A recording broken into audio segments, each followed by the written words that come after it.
Xin cảm ơn ông linh mục Pastor Smith là người đã cho phép chúng ta có thể có một cái buổi như vậy như ngày hôm nay trong nhà thờ này đó.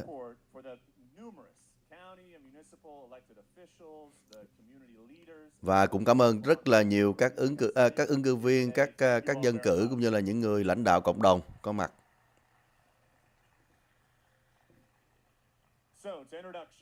First, we are honored to be joined here today by a man who previously was an incredible state senator from just a few counties away. He's someone who went to my high school and then went on. Ông muốn giới thiệu một trong những người khác đang có mặt ở đây.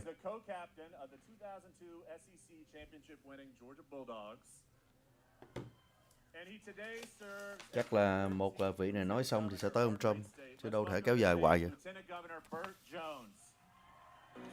Và xin giới thiệu ông thống đốc Burt Jones, thống đốc của tiểu bang Georgia.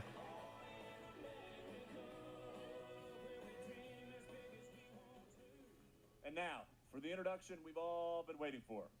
The reason we're here today is a man for whom I've worked the last 8 years of my life. He is the first president to visit Pike County since the 1930s. Ông là một người đầu tiên đã tới thăm một cái nơi này.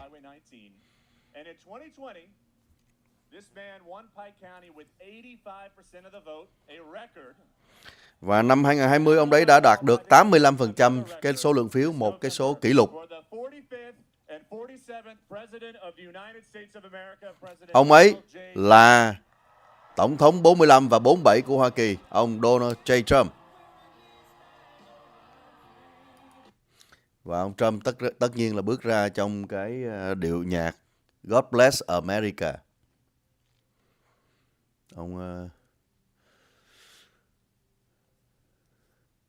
Một lần nữa đây là trong khuôn viên của một cái ngôi thánh đường, nhà thờ ở Zebulon, Georgia, tiểu bang chiến trường.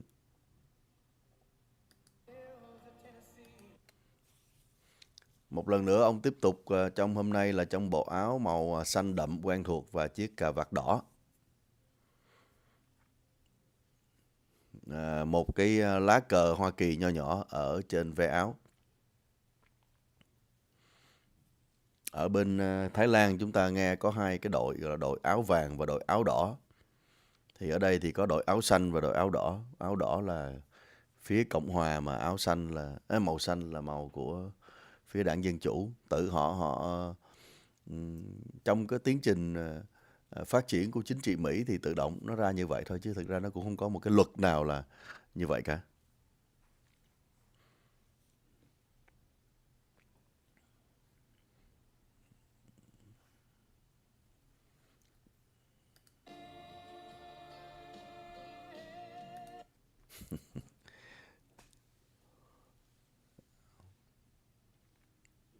Thùy Đặng, làm sao gửi hình và video lên đây được vậy anh? Bây giờ vậy nè, bạn gửi qua cho tôi ở cái qua trang Facebook đi, gửi vào tin nhắn Messenger đó. Thùy Đặng gửi vào tin nhắn Messenger cho cái Facebook nhé. Để tôi đánh vào cái Facebook đó là PhoBolsaTV. Thế thôi. Facebook PhoBolsaTV thôi. Hoặc là Facebook là nhắn vào tin nhắn của PhoBolsaTV. Facebook nhé. Xin cảm ơn mọi người rất nhiều.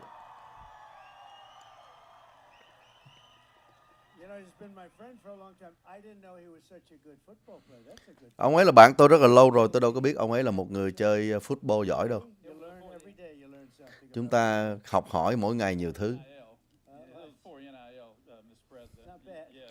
Có nghe rõ cái tiếng Anh hay không thì cũng cho biết nhé. Xin đón chào ông tới với Zebulon, Georgia.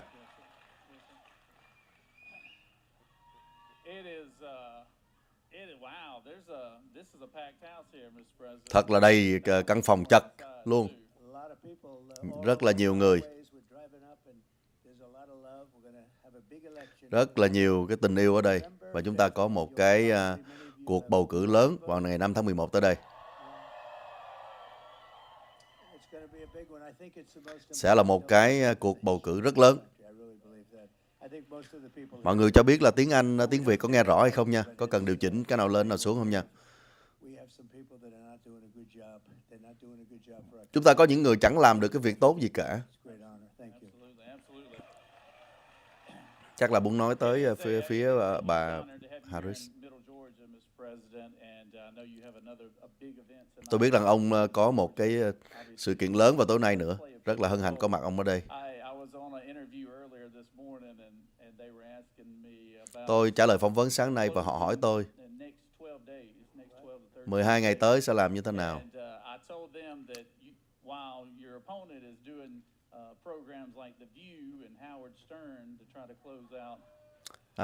Tôi biết đối thủ của ông thì đi tới những cái nơi như là The View hoặc là Howard Stern.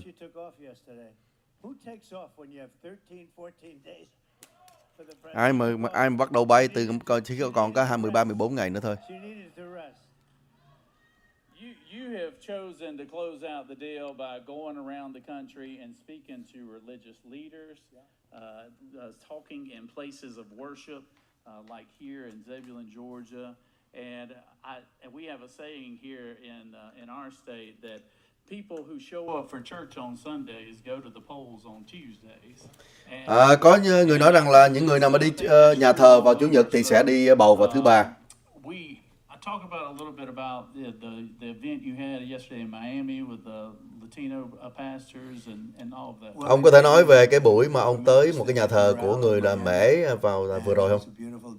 Nó là một ngày thật là tuyệt vời đẹp. Rất là nhiều người gốc mễ.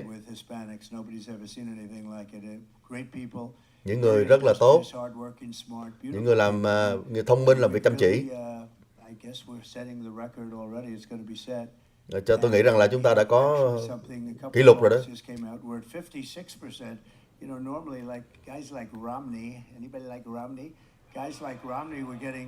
Just a few points, and we're getting here. We are with the potential to actually win, which hasn't been done maybe forever, almost forever, with the Republican Party.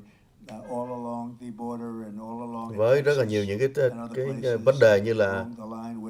By the way, they're working very hard to keep some very bad people out of our country. Họ làm rất là nhiều những cái việc chăm chỉ để mà để cho giữ những cái bọn xấu ra khỏi cái biên giới phía nam của chúng ta. Tôi đã nói về cái vấn đề lạm phát tệ hại. Hãy nhìn vào cái vấn đề lạm phát đi. Trong khi là cái biên giới thì họ lại để cho những cái bọn giết người đi vào biên giới chúng ta. Từ khắp các nơi trên thế giới. Đầu tiên đó là cái vấn đề đầu tiên đó. Chúng ta sẽ làm nhiều điều để mà ngưng cái chuyện đó lại nhanh chóng.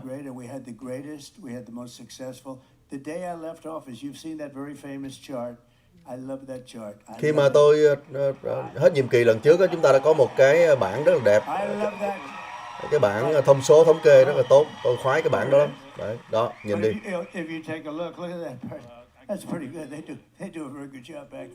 Họ làm việc tốt đằng sau lắm. And usually I don't, usually I don't introduce it, but I did that one day and I turned to the right to look and I turned. Otherwise I wouldn't be with you right now. But if you look at the arrow on the bottom, nếu mà nhìn vào cái mũi tên ở dưới cùng á, đó lúc đó chúng ta có cái gọi là ít người di dân bất hợp pháp vào đất nước chúng ta nhất.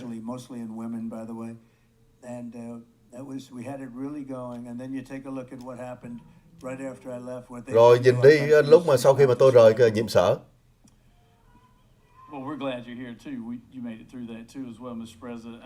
Tôi rất là hân hạnh thấy ông lại ở đây. Trước khi chúng ta nghe cái câu hỏi đầu tiên á, tôi muốn nói về ông một chút xíu. people only get to see you from afar, and there's very few of us that get to interact with you. Nhiều người thì thấy ông ở xa nhưng mà ít người mới được cơ hội mà tiếp xúc với ông gần.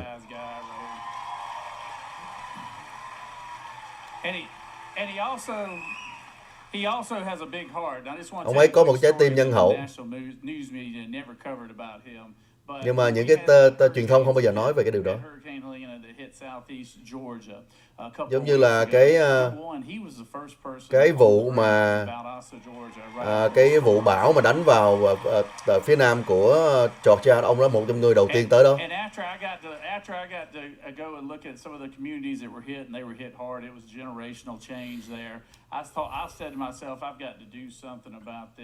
Tôi cũng nhìn thấy và tôi cũng muốn nói, tôi muốn làm cái điều gì đó về cái việc mà hậu quả bão đó. Jason was doing a concert in Macon, Georgia. I said, Jason, I know you're from Macon, and I'm glad I'm coming to your concert. How about us team up together and do a little hurricane relief fund?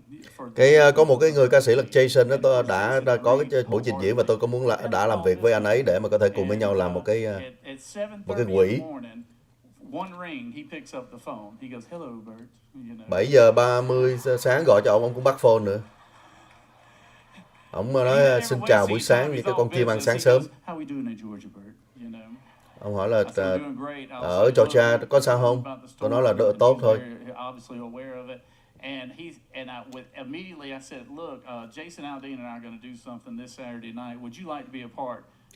Tôi nói rằng là tôi với Jason sẽ làm một cái buổi gây quỹ như vậy. Ông có muốn tham gia không?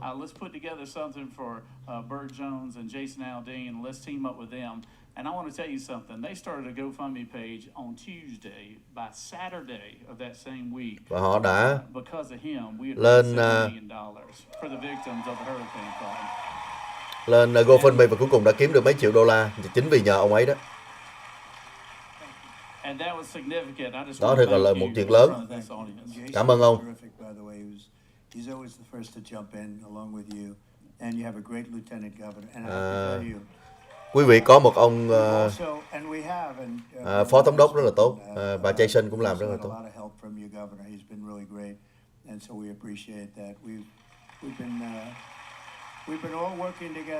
Chúng tôi cũng đang làm việc, đã từng làm việc với nhau nhiều. Làm rất là tốt ở đây. Mọi người là chung tay với nhau. Tổ chức FEMA, tức là tổ chức cấp cứu liên bang, đó cũng làm việc tốt. Tôi ở North Carolina ngày hôm qua 3 trạm dừng. Thật câu là không thể tưởng tượng nổi. Nhưng mà ở Nhà Trắng họ đã không có làm tốt công việc của họ trong cái việc mà giúp đỡ đó.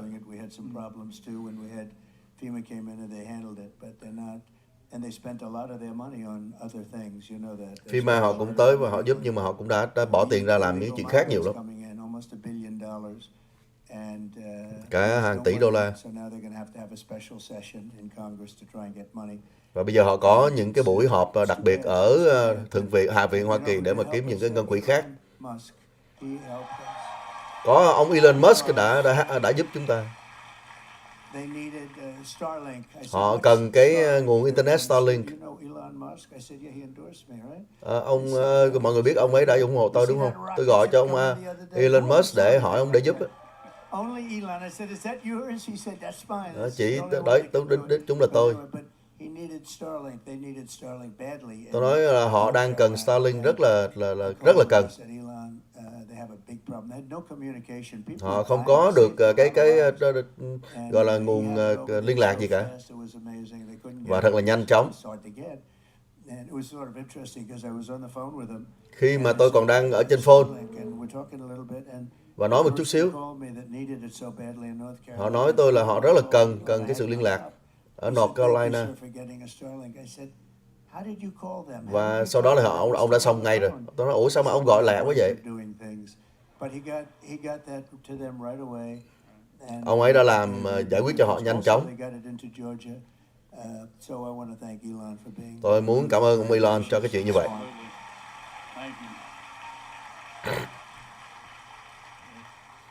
Mr. President, if it's all right with you, I know we've got some folks here that would love to get to ask you questions directly. Ông có đồng ý không? Không, có những cái người ở đây rất là mong muốn được đặt câu hỏi với ông. We're glad to be here in the church, and we do thank Pastor Billy Smith.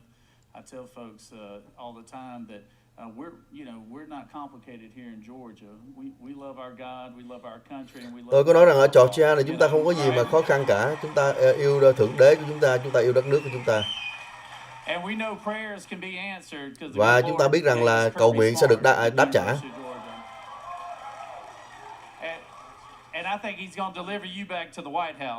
Và muốn đẩy ông vào trở lại Nhà Trắng. Đó là cái lý do.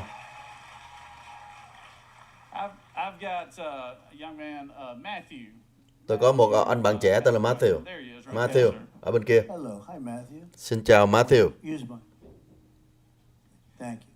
President Trump, is an honor. First off, please know that me and my family, and I know so many other Christians here in Georgia, are praying for you. Tôi biết rất là nhiều người Công giáo ở đây cầu nguyện cho ông. Amen. Amen, cầu nguyện cho ông. We're praying that the Lord will deliver you back in the White House. Chúng tôi cầu thượng đế để đưa ông trở lại Nhà Trắng. Just recently, a study came out from Arizona Christian University showing that 32 million Christian Americans will not be going to the polls to vote this year. Một cái nghiên cứu cho thấy là 32 triệu người Công giáo sẽ không có đi bầu. Thì họ sẽ không đi bầu. Ông muốn nói gì với họ? Nếu mà nhìn lại tại 30 năm qua đi. Cái lý do mà nhiều người Công giáo không có đi bầu And I think they are. I think we've really energized a lot of people this time because they've seen how bad it is. Tôi nghĩ rằng chúng tôi đã làm là truyền năng lượng cho rất là nhiều người. I think we're going to see those numbers go way up. Chúng ta sẽ nhìn thấy những con số này tăng lên nhiều. Even hearing that from statistically, because you see what's coming in. And by the way, record numbers of votes are coming in. So và cho nó biết là cái số lượng người đang bầu đang tăng một cách kỷ lục. Chúng ta muốn làm cho nó quá lớn để mà có thể bị gian lận.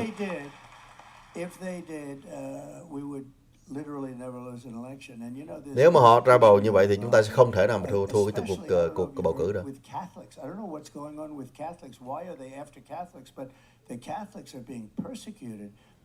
Tại sao là cái người mà là những người mà Công giáo lại bị xử phạt như vậy?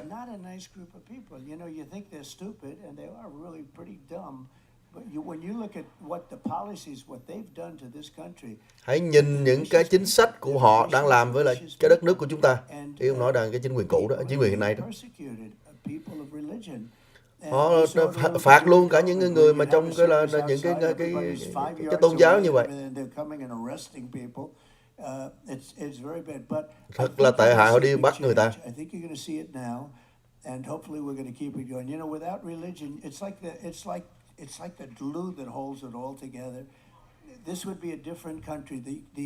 Nếu mà không có tôn giáo thì đất nước này sẽ khác đi rồi.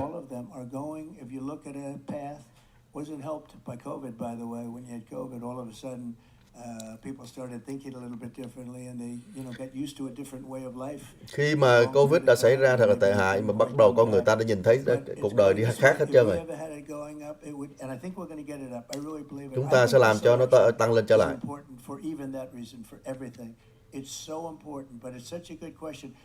Rất là câu hỏi rất là tốt.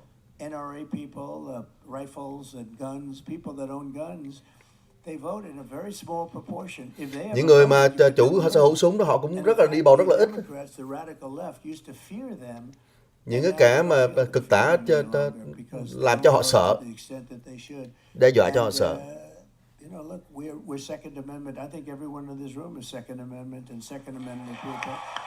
Với cái tôn chính án thứ hai, mọi người biết là cái tôn chính án thứ hai về cái vấn đề họ sử dụng súng.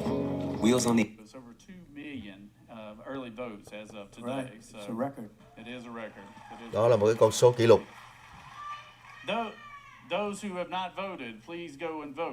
Ai mà chưa đi bầu, nhớ là đi bầu được ngay đi nha. Nếu mà không có bạn thì đi tìm bạn. Đó rất là quan trọng. Tôi có ông tên là Jay. Jay đâu? Jay đằng kia kìa. Thank you. My name is Jake Ayers. I'm Tôi rất là the hãnh diện, mayor thưa for ông. the city of Hogansville, a small city in Troup County. Tôi ở trong một cái thành phố nhỏ. Is he a good mayor? Yes. Tôi là một cái người Honorable President, thị you trưởng của một cái delivered thành phố a nhỏ. significant grant that greatly impacted our community. And I think I can speak on behalf of every small town in Georgia. We are very thankful for your support of rural Georgia and rural America. So thank you so much for that. Thay mặt cho những người trong các thành phố nhỏ, tôi cảm ơn ông đã giúp đỡ cho Georgia, giúp đỡ cho những cái nơi đó.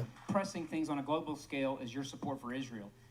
Tôi muốn nói về vấn đề quốc tế khi mà ông ủng hộ cho Israel, cho Do Thái.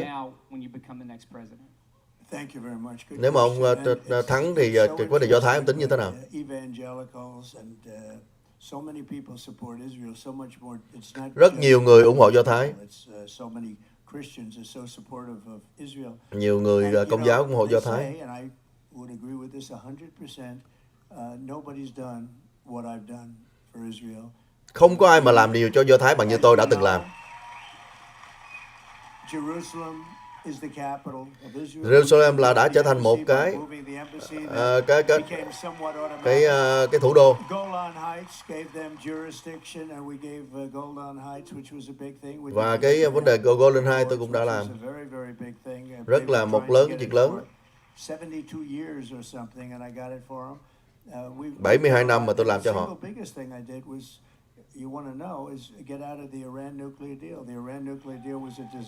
Và đã đi ra khỏi cái thương lượng về hạt nhân với lại Iran, đó là một cái thương lượng tệ hại.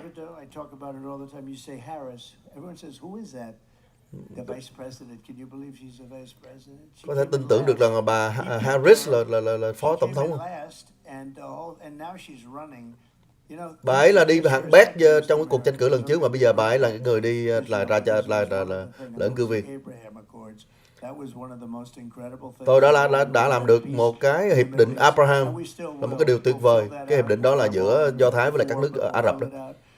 But if you look at what's happened and what's happening with our country and what's happening, a lack of respect for hãy nhìn những cái gì mà đất nước chúng ta đang xảy qua, nhất là khi mà bị không được tôn trọng ở nước ngoài. Chúng ta đã có năng lượng độc lập 4 năm trước đây.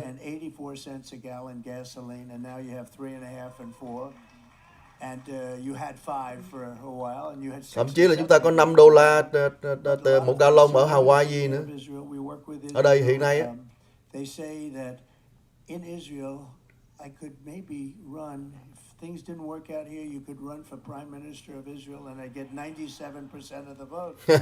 ông nói là họ còn nói tôi là nếu mà ở đây mà không được, tôi qua bên Do Thái mà tranh cử thủ tướng thì chắc được 97% người dân chúng họ bầu. Có rất là nhiều những cái bọn tin giả đằng kia kìa, fake news kìa. Chúng ta sẽ làm rất nhiều cho Israel, cho Do Thái. Sẽ có hòa bình cho Trung Đông, và cũng như là sẽ có một cái thỏa thuận giữa Nga và Ukraine. Nếu mà tôi ở đó thì đã không có cái chuyện mà Nga tấn công Ukraine rồi.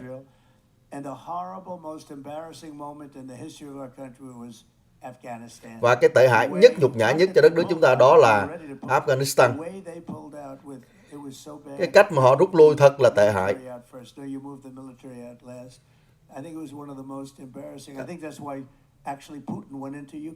Đó là sao cái thấy nhục nhã như vậy, đó là lý do mà tại sao tôi nghĩ là ông Putin ông vào Ukraine đó.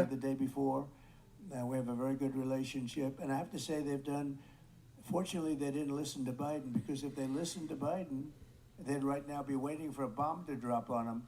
And they did their own work. Ukraine đã không có nghe theo Biden. Nếu mà họ nghe thì là coi như là bây giờ là bom đã nổ vào đất nước họ rồi. Are you okay with what they're doing? Well, I don't want them to attack the nuclear, and I don't want them to attack the oil. I said, really? That's sort of the opposite. If you go, nếu mà anh đi the exact opposite for 40 years of Biden's foreign policy, you would be one of the greatest. Just take the opposite, you'd be one of the greatest. Cứ đi ngược lại với ông Biden là coi như là đất nước chúng ta sẽ tốt. Chúng ta sẽ làm việc rất là sâu sát với họ, làm với tất cả các nước trên thế giới.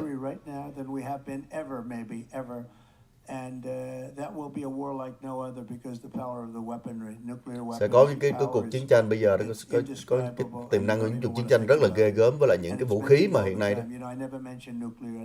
Tôi chưa bao giờ đề cập tới vấn đề hạt nhân đó.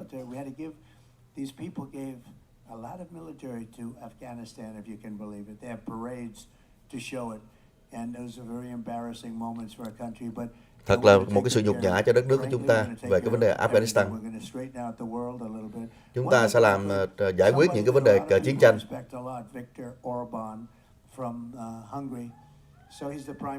Một cái ông gọi là ông thủ tướng của Hungary nói rằng là nếu ông Trump quay trở lại thì mọi thứ sẽ được hoàn hảo. Và tôi biết chính xác ông ấy nói gì. Cảm ơn ông thị trưởng. That crowd you were pointing to, they're not regular members. That crowd back in the back, they're not regular members. That's overflow. Yeah, that's overflow. That's right. Những cái người mà tuốt ở đằng sau không phải là những cái người thành viên của nhà thờ, nhưng mà bây giờ nó đầy ra luôn rồi. Họ cũng không phải là từ đây nữa, ở gần đây nữa. Một cái người chủ nhà hàng ở địa phương này. Cô ấy sẽ có câu hỏi. Chào Stephen. Cảm ơn Thượng Đế đã ông và mọi người đã tới đây.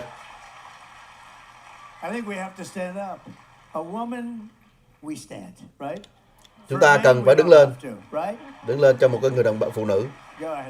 Xin nói đi. Tôi tên là Stephanie. Mẹ tôi mới là người chủ của nhà hàng.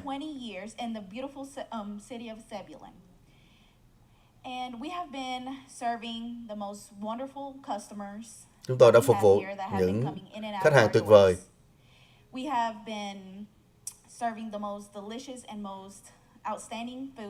Chúng tôi phục vụ những món ăn rất là tuyệt vời. 4 năm qua, với cái kinh tế đã làm cho chúng tôi bị đi xuống. Lạm phát rất là to lớn. Chúng tôi họ phải tính là một là phải tăng giá, hai là phải mất khách hàng, hoặc là chúng tôi sẽ không có làm ăn được gì hết. Câu hỏi của tôi là ông làm có thế nào để giúp cho những người doanh nghiệp nhỏ?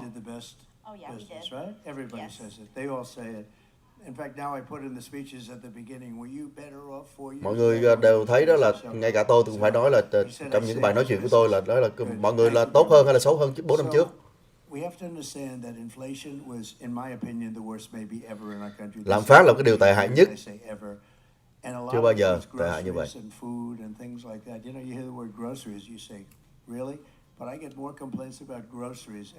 Tôi nghe mọi người phàn nàn rất nhiều về vấn đề mua hàng hóa, thực phẩm tăng lên rất là nhiều.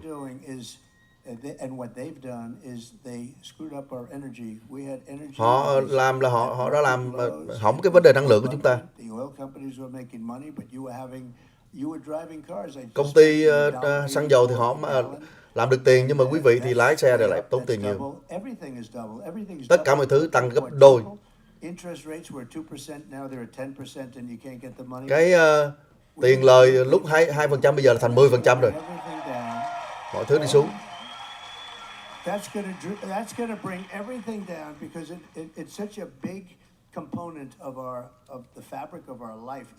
Mang thêm tất cả mọi thứ đi xuống, tại vì cái vấn đề mà năng lượng cao với lại tiền lời cao thì là đưa mọi thứ xuống.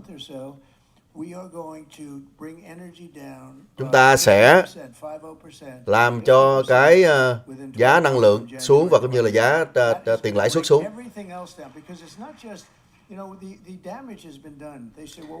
Họ đã làm hại rồi.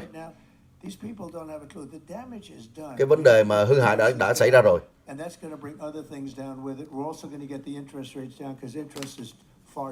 Chúng ta sẽ mang cái giá lãi suất xuống, tại bây giờ nó quá cao rồi. Chúng ta có nhiều dầu hơn hơn nước nào khác, nhiều hơn cả Ả Rập Saudi, cả Nga nữa. Chúng ta phải dùng nó. So we're gonna Chúng get ta you đi nhập những cái loại mà bụi than của You're gonna make so much Venezuela để về. You're I gonna do really great. hope so. I hope with Okay. your help, you'll Good. bring El Mariachi back up how it used to be Thank you, darling. before 4 years ago. Xin cảm ơn ông. Xin cảm ơn. Một cô Good job. chủ nhà hàng địa phương ở đây. Where's Stephanie's Đặt câu hỏi của một mom? người chủ Where's doanh nghiệp mom? nhỏ. Where's mom? Where is she? Mẹ cô đâu? Mẹ Stand cô đâu? up and wave to Đứng lại, đứng everybody dậy, there. đứng dậy. Kêu It's a người mẹ very đứng dậy. popular restaurant. Good job you did, Mom. Very popular. Bà mẹ bà làm rất tốt nha. It's just common sense what you're talking about, Mr. President. Những cái điều mà ông nói là những cái điều lý lẽ thông thường thôi mà. Thưa ông Tổng thống. There's not a person in this room that's not taking home less money than what they were 4 years Tất cả mọi người ở trong cái phòng này đều là đã bị mất bớt tiền so với 4 năm trước. And it was obvious that everything else is going to follow, but it's going to follow it. It's going to follow it down to we have so much and we don't use it properly. You know, they started, as you know, they were going to end it all, and they got into a bind. That's what happened, and then they let it go back to the Trump. But if we were, that was 4 years ago, we would be 3 to 4 times more energy. Would be selling to Asia. Would be reducing debt. Right now, we have $35 trillion in debt. Chúng ta có 35.000 tỷ nợ ở đây, chúng ta phải đưa nó xuống. As an example, Detroit is doing very poorly. Detroit chẳng hạn, ví dụ là hiện nay rất là tệ. Chúng ta sẽ giải quyết nó rất là nhanh chóng. Tiền lời phải lãi suất phải xuống. Khi mượn tiền nó sẽ phải ít cái tiền lời.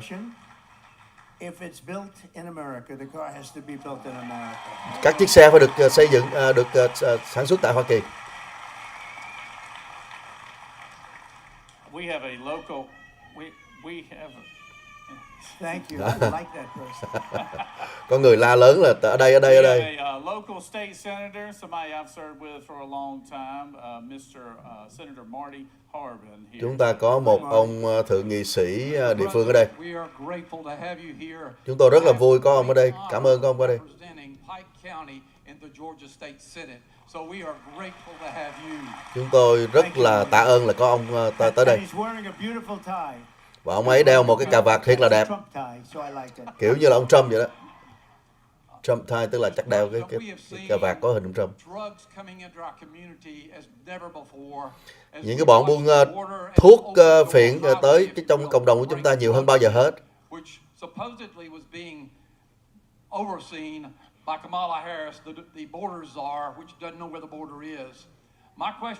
Một cái bà nữ hoàng biên giới mà không biết biên giới là cái gì. Ông sẽ có đóng lại cái biên giới để mà chúng ta ngăn cản cái chuyện mà buôn thuốc phiện qua bên nước chúng ta không? Đó sẽ là một cái lệnh đầu tiên của tôi. Trong ngày đầu tiên của tôi.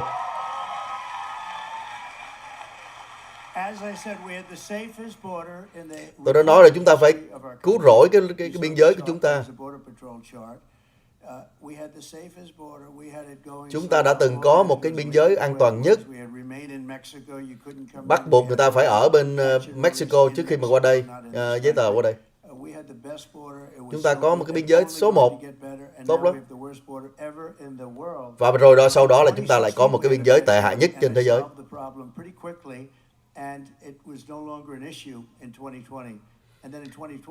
Năm 2020, cái biên giới chúng ta không có vấn đề gì cả.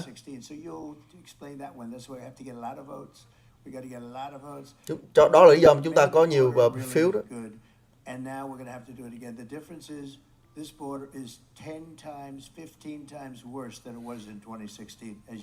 Cái biên giới hiện nay thì mười mấy lần tệ hơn cái thời năm 2016 nữa kìa. Xin cảm ơn. Cảm ơn. Vấn đề đóng cửa biên giới, ông nói đó là sẽ là ngày đầu tiên trong cái lệnh đầu tiên của ông.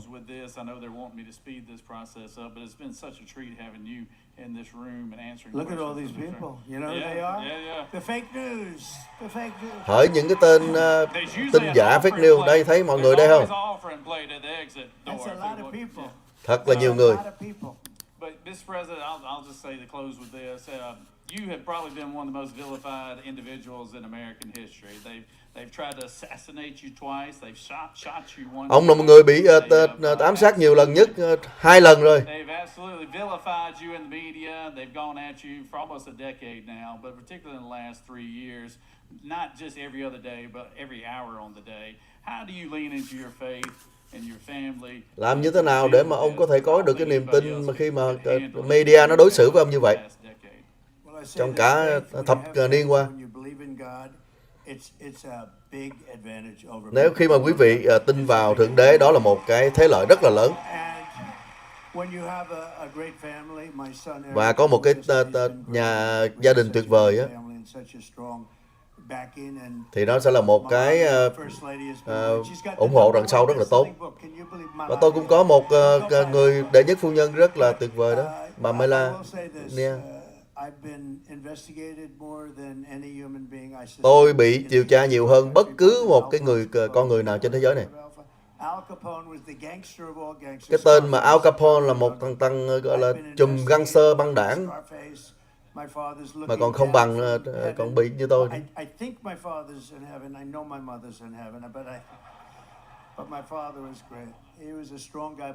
Bố mẹ tôi đang ở trên thiên đàng, tôi nghĩ ông ấy là cái người tốt. The fact that I had such backing from the public, these scoundrels came after me at a level that it's called election interference. It's called the weaponization of the FBI. Đó gọi là họ dùng cái họ vũ khí hóa cái Bộ Tư pháp, dùng cái đó để mà làm nhũng loạn cái bầu cử của chúng ta. Không ai thể có thể tưởng tượng chuyện đó có thể gọi là có được. Nó chưa bao giờ xảy ra trong trong quá khứ trước đây. Tôi muốn cảm ơn cho cái sự gọi là ủng hộ của quý vị.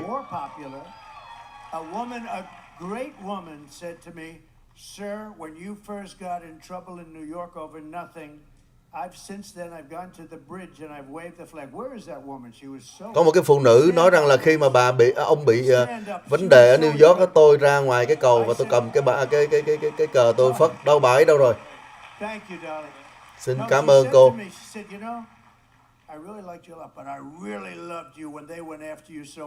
Tôi rất là thích ông, nhưng mà tôi trở nên yêu ông rất là nhiều khi mà họ gọi là họ làm cái chuyện đó với ông. Xin cảm ơn. Chúng ta có một thời giờ cho một câu hỏi nữa. Cái phòng này thì rất là đông, nhưng mà còn rất là nhiều người ở ngoài kia nữa.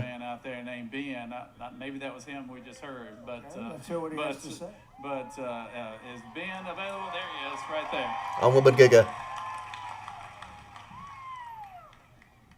Hey President Trump, my name is Ben and I will be voting for the first time in 13 days. Tôi là sẽ đi bầu lần đầu tiên trong 13 ngày tới đó.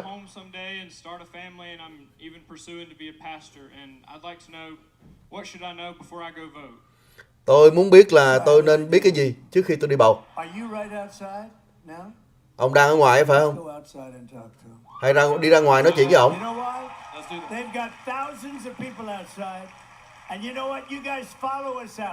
Rồi bây giờ họ có cả bao nhiêu ngàn người. Bây giờ mọi người phải đi theo tôi để mà thấy được họ như thế nào nè.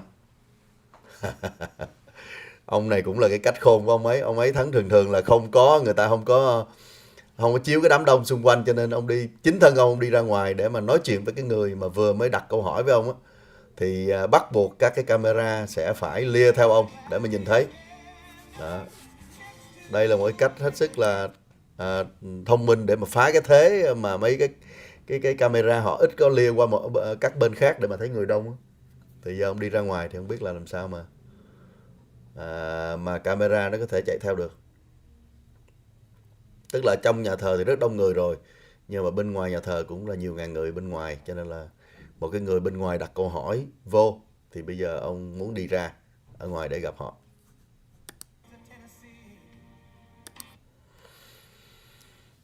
Đấy, thì khi mà ông đi thì camera phải lia theo thì mới thấy được cái đám đông. Và ông cũng tranh thủ đứng tương tác với đám đông luôn để cho camera lia chúng. Đúng rồi, là phá thế của media đó, phá thế của các cơ quan truyền thông không có chịu quay đó. Đó.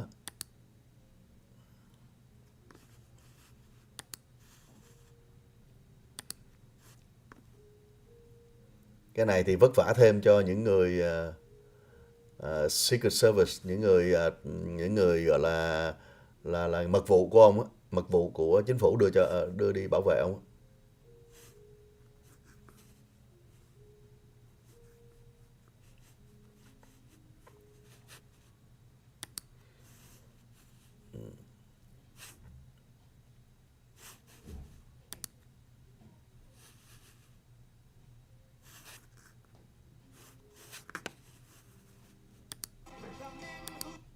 Bây giờ thì khi ông đi ra thì cái nguồn âm thanh nó không có đó nữa, cho nên là người ta chuyển sang cái nguồn âm thanh của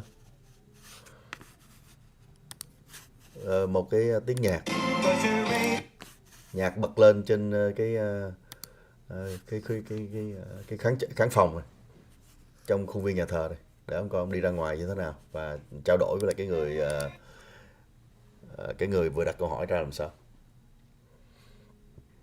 Ông không có đặt cái vấn đề gọi là an toàn cá nhân ra ở đây, thích là đi luôn. Có thể tình huống này là tình huống mà mật vụ không có lường trước được đó. Mặc dù là họ tất nhiên là họ phải kiểm tra cái an ninh trước khi người ta đi vào rồi, nhưng mà đi kiểu này thì rất là gần thì có thể có người nào đó lấy được giữ được một cái gì thì cũng rất là nguy hiểm.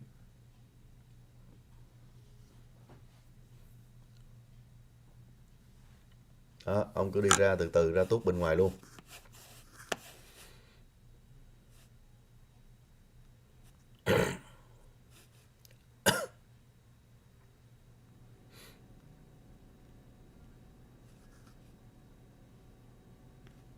Bây giờ ông tiếp tục vẫn đi một cách chậm rãi ra bên ngoài. Và tất cả các cái phone của thiên hạ đã bật lên để mà quay. Ông bị gọi là các truyền thông làm khó bằng cách là không chiếu những cái người khác giả, như ông cứ yêu cầu hoài mà không được. Thì ông chơi bằng cách là dùng chính thân mình để mà đi ra thì người ta phải quay theo thôi. Trừ khi người ta để không quay thì là khác. Đấy, đi ra cái ngõ exit rồi đó, tức là đi ra ngoài á. Thì không biết là ống kính này sẽ chiếu như thế nào đây. Ống kính này không biết chiếu như thế nào. Anh này anh chiếu vào cái máy của người khác. Đấy. Mọi người kéo nhau ra ngoài. Hình như là câu hỏi đó cũng là câu cuối, cho nên mọi người kéo ra cùng ra coi luôn. Xem nào.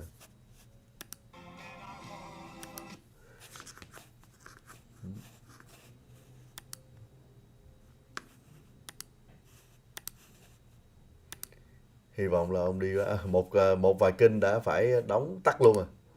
Đấy, ông đi ra ngoài rồi đây nè. Đó. Đây là bên ngoài họ treo rất là nhiều những hình ảnh. Đó. Dường như là những hình ảnh của những người lính bị hoặc là những người cảnh sát hoặc những người lính gì đó.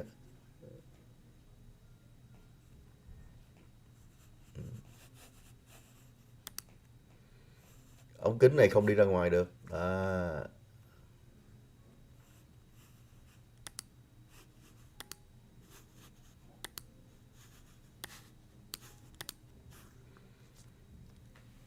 Đây là ông đi ra ngoài, không biết là âm thanh còn có thể có để mà ông trao đổi với lại cái người kia hay không.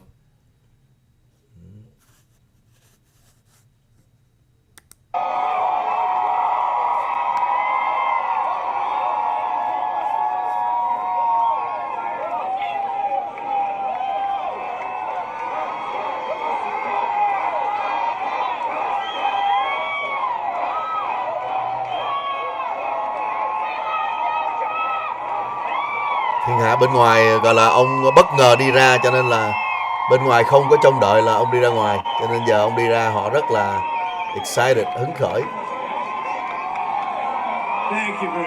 Xin cảm ơn rất nhiều.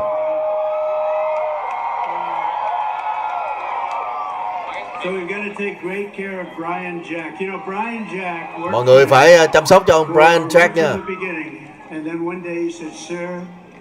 He always wanted to be a congressman. He said his district where he was born opened up, and I didn't want to really lead him on. I said, I don't want you to leave. I don't want you to leave. Tôi nói rằng là tôi không muốn ông rời cái chức vụ hiện I nay. actually did because that's what he wanted to do for a long time, and he's going to be one of the best congressmen that ever will be. Anh ấy sẽ là một trong những người ở Hạ viện thật là tốt. Xin chúc mừng đã cướp đi cái đó của tôi. Ông nói đùa.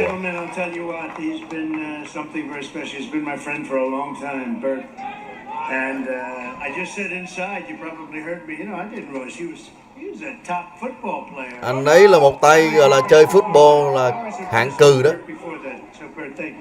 Xin cảm ơn. Ben, cảm ơn cho cái câu hỏi đó nha.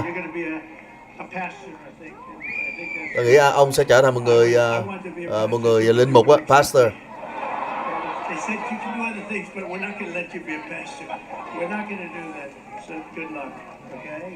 Xin chúc may mắn.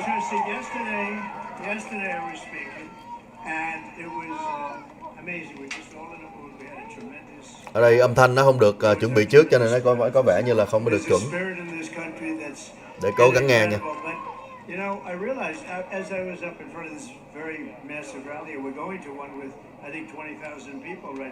Tôi thấy ở đây có vẻ như là 20.000 người ở đây đó. Nhìn cái này cảnh này tôi thấy chúng ta sẽ thắng rồi đó.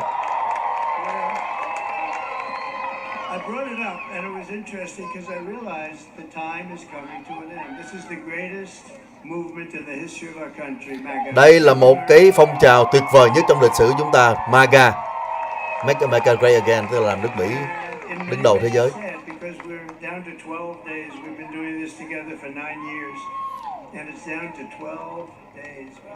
Chúng ta đã làm cái chuyện này trong 9 năm qua và bây giờ nó còn 12 ngày nữa thôi.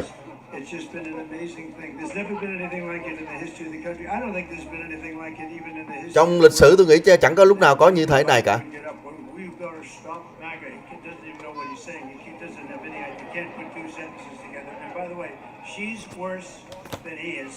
Và cái bà ấy thì còn tệ hơn ông ấy nữa.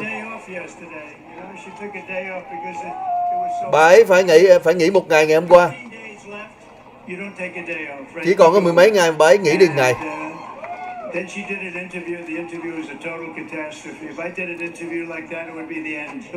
Rồi bà ấy đi trả lời phỏng vấn thì thật là tệ hại. Tôi mà trả lời phỏng vấn kiểu đó chắc là tiêu tùng rồi.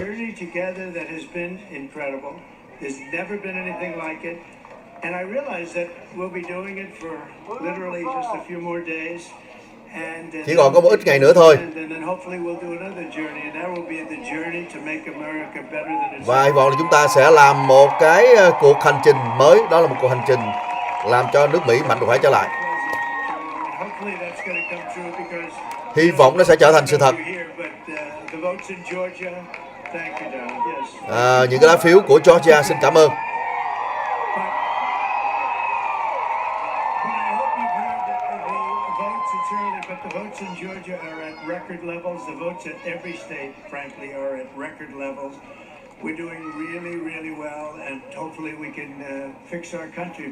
Chúng ta đang làm rất là tốt và hy vọng chúng ta sẽ sửa lại được cái đất nước cho chúng ta. Chúng ta có vấn đề biên giới, tội phạm tràn vào đất nước chúng ta. Họ đi từ những cái nhà tù, những cái nhà tại tâm thần. Và rất là nhiều người trong số họ là những kẻ khủng bố.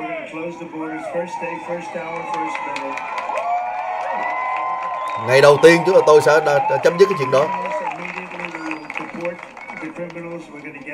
Chúng ta sẽ đuổi những cái bọn phạm tội ra. Và sẽ khoan dầu.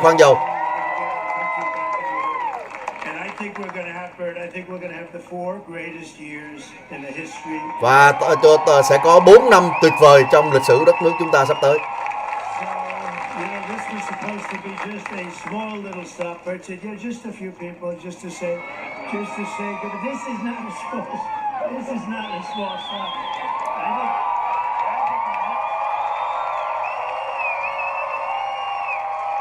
Đây không phải là một cái thành phố nhỏ.